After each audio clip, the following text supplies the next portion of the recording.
Limit जी है जो national spokes person भी है, मैं उनसे गुजारिश करूंगा कि वो ब्रीफ करे, मीडिया से बात करे। शायद बहुत बहुत शुक्रिया आप सब लोगों का। आप सब लोग यहाँ पे हम मिलने आए।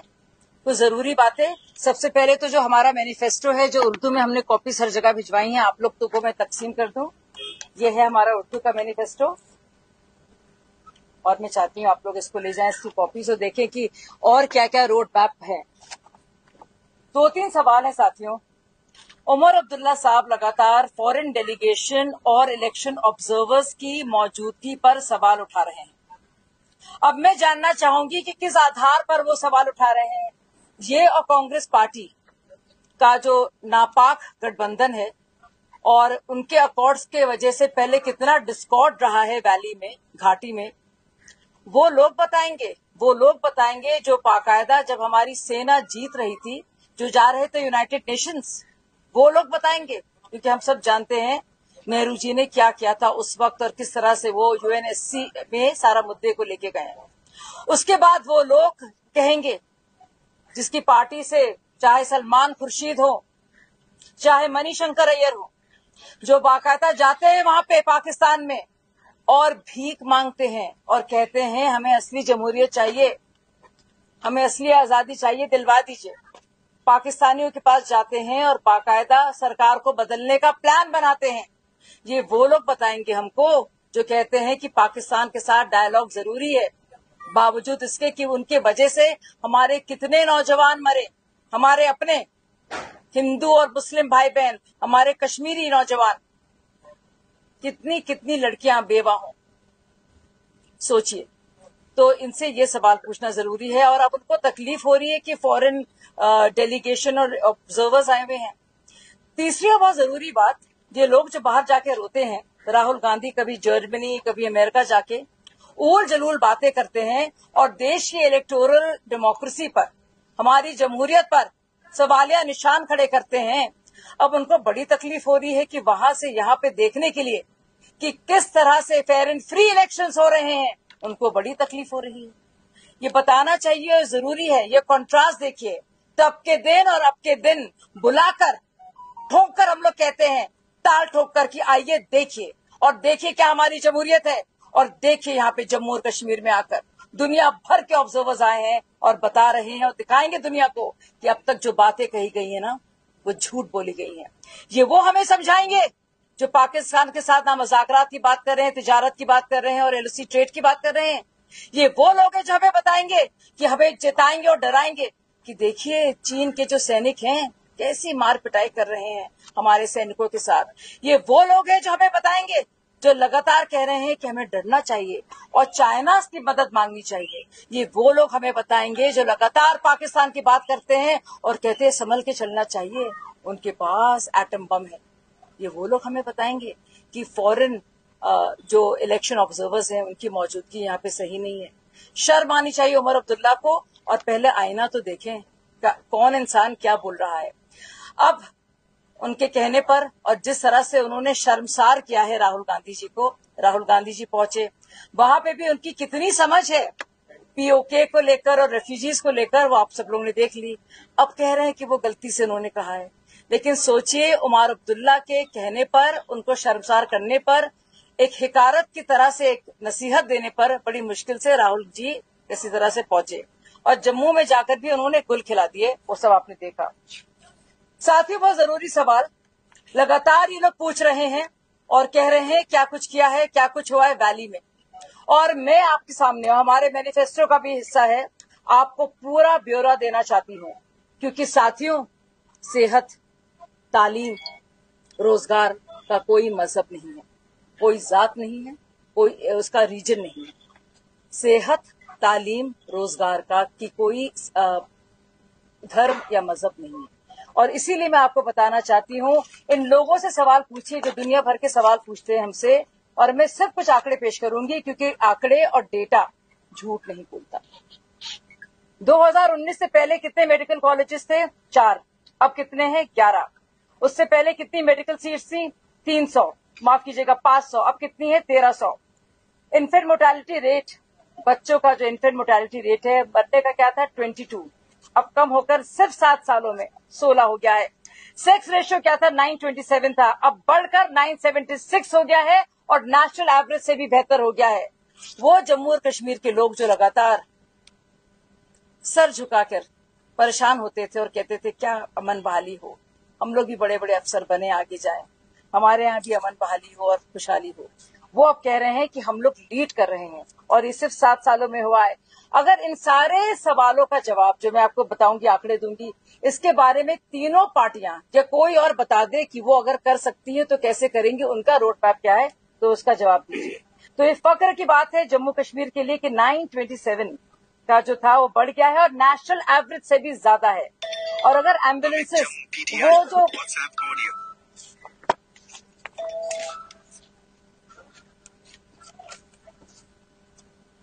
तो मेडिकल कॉलेज पहले 4 अब 11, एमबीबीएस की सीटें 500 अब 1300, इन्फेंट मोर्टेलिटी रेट पहले 22 अब 16, सेक्स रेशियो 927 से 976, एम्बुलेंस सिर्फ 0 थी जो हेल्पलाइन से आती थी ही नहीं, अब 490 सिर्फ 7-8 सालों में। मैं प्राइवेट एम्बुलेंसेस की बात नहीं कर रही हूं। Public health centres, public wellness and health centres 0 अब 3008, टीबी एलिमिनेशन 20% से ज्यादा, लाइफ एक्सपेक्टेंसी जान है तो जहान है, मैं हमेशा कहती हूं, तो 70 से भी कम लाइफ एक्सपेक्टेंसी थी 7 साल पहले और अब वो बढ़कर 74 से ज्यादा हो गई है। तो एक और बड़ी खुशखबरी, और ये चीजें लोगों को मैटर करती हैं। देखिए इंतखाबात होते रहेंगे लेकिन ये चीजें लोगों को छूती हैं, ये उनके बारे में है, ये उनका तजुर्बा है, ये उनका अनुभव है। अच्छा, लगातार यहाँ बातें हो रही हैं कि कुछ काम नहीं हुआ और हमने कुछ एम्प्लॉयमेंट के, मैं आंकड़े आपको पेश करती हूँ कि एम्प्लॉयमेंट को लेकर मैं नेशनल चैनल्स में भी देख रही हूँ और यहाँ पे भी देख रही हूँ कि बहुत कुछ काम हुआ है। अब सबसे पहले तो इनसे पूछिए कि इनके एम्प्लॉयमेंट का आइडिया क्या था। 300 रुपए 500 रुपए दिहाड़ी पर आप लगातार किसी तरह से वो भिजवाएं, पत्थर फिकवाने का काम करें। देखिए मैं आपको बता दूं, जम्मू एंड कश्मीर में यहाँ की आबादी है 1,40,00,000। यहाँ की सरकारी नौकरी जो है वो है 5 लाख। इसका मुकाबला कीजिए पंजाब से। पंजाब की आबादी है 3,70,00,000 और वहां के सरकारी मुलाजिम है 3.55 लाख, यानी कि 5 लाख यहाँ और आबादी 1,04,00,000। अब कर्नाटक पर आते हैं।